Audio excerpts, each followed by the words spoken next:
You have certain skills, certain good habits, certain ways that you execute, and you think you want to take that into your future. Yeah. But don't take your lack or your insecurity. Don't take your pain or your misery. That stays. Yeah. And if you can't think greater than how you feel in your life, then you're thinking in the past, and your life will stay the same. So teaching people how to break out of the biology of their hardwired programs, the biology of the conditioning emotionally of their body, the biology of their habituations is a process that requires a great amount of energy and awareness. But people are doing it, and they're doing it really successfully. Yeah. The story we tell ourselves is how we perceive the world. And so then when we create the difficulties in our life, it reaffirms the belief that life is hard, that it's really someone out there that's doing it to us, that it's the circumstance in the past that created this. Okay, let's take away the person that did it. Let's shoot him to the moon. Let's erase your past. Now what are you going to do now? You still got to do something, right? You're still alive. And I say we already know how to do this. We already know how to do this. We're wired to be creators. We're wired to do this. The thing that stops us, for the most part, in doing it is really the hormones of stress, because living in stress constantly is living in survival, and living in survival is living in emergency. In an emergency, it's not a time to create. In an emergency, it's not a time to open your heart. It's not a time to learn. It's not even a time to sit still. So most people then that are living in stress and living in survival, they can't believe in a future yet because it's not a time to create. So getting people to that point where they make up their mind, and they make up their mind enough to begin to think, there's got to be a better way. There's got to be something else. That awakening process typically happens when people reach their lowest denominator. They hit rock bottom, because then they can see themselves through the eyes of somebody else. You feel so altered, you're not returning any texts. You feel so altered, you want to go to dinner with your buddies. You feel so altered, you don't want to watch your favorite TV show. You're just disconnected. And that's when you start observing yourself. But my message is, why wait for that? I mean, you can learn and change in pain and suffering, or you can learn and change in joy and inspiration. If you're waking up every morning being defined by a vision of the future instead of the memories of the past, and you get up and you're inspired from an elevated self now instead of a limited self, you could observe the old self from an elevated state instead of that diminished state. And people are doing that. So they are aware of those thoughts. And yes, it takes effort. And if it was easy, everybody would be doing it. But just because you have a thought doesn't necessarily mean it's true.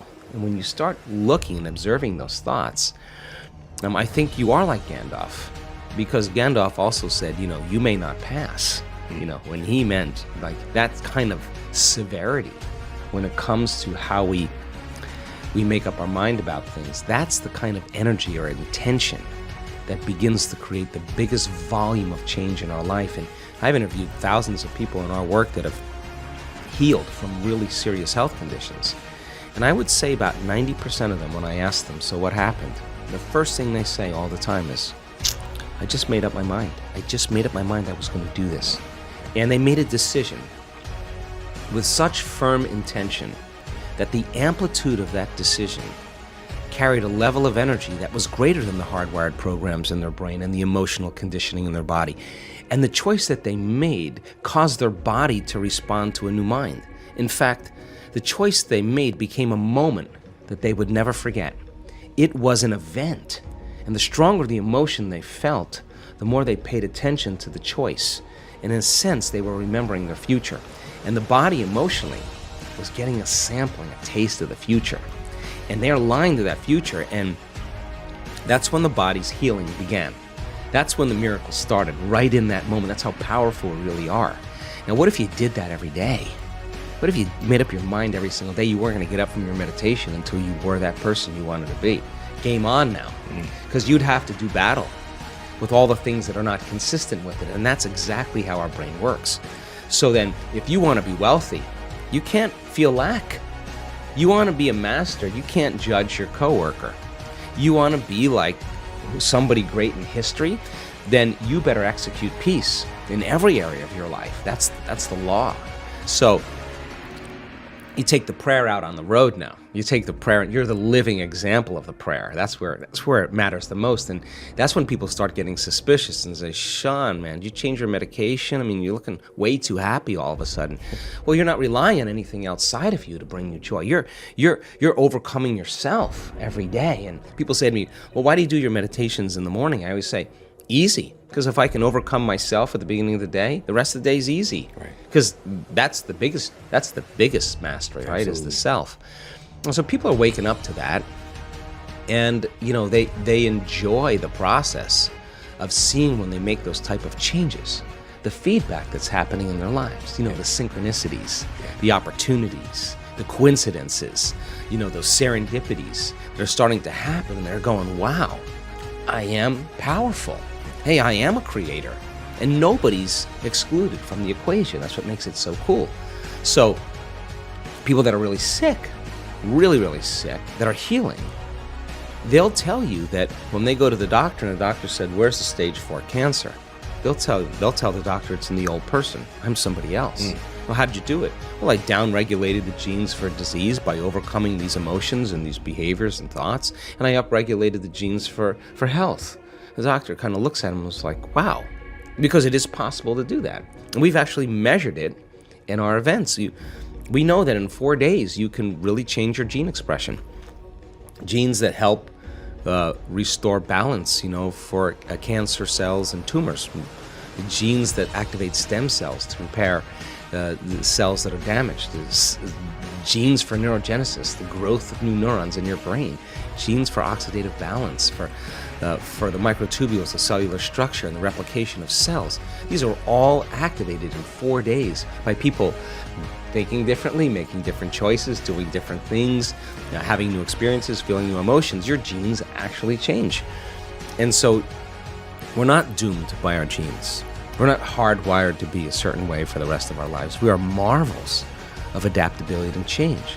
So then what does it mean to change? Change means then to be greater than your body. Greater than the body that has been conditioned emotionally to be the mind. Greater than the body habituated into a predictable future. To be greater than the environment, to be greater than the conditions in your life. And if you're not being defined by a vision of the future and you wake up every morning, it makes total sense then when you see the same people and you go to the same places and you do the exact same thing at the exact same time. Now your personality is no longer creating your personal reality. Your personal reality is creating your personality because every person, every object, everything, every place is mapped neurologically in your brain.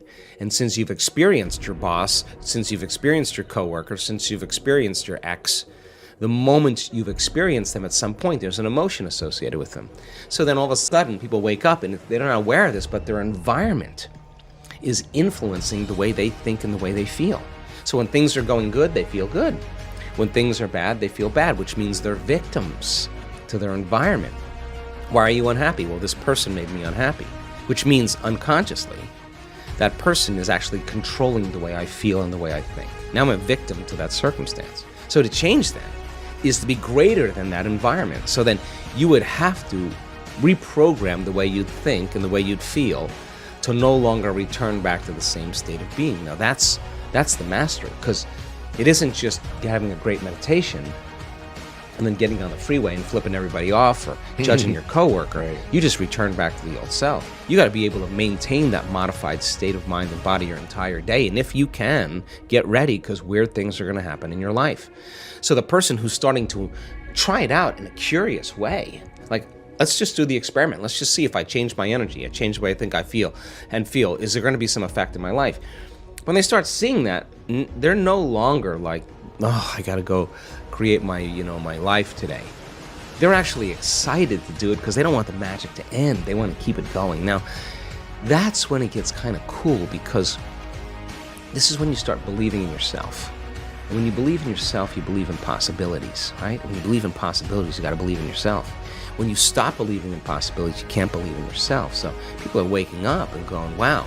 Doesn't matter your skin color, doesn't matter how rich you are, doesn't matter how healthy you are, it doesn't matter how young you are, how old you are, how in shape, out of shape. Not even if you've ever meditated before. It doesn't even matter. It's a formula. And you don't need 40 years of dedication to meditation to get it. You just got to understand the formula. And like playing ping pong, or hitting a golf ball or dancing the salsa. You're going to figure it out sooner or later, and it's going to get easier and it's going to get fun. That's what we want for people.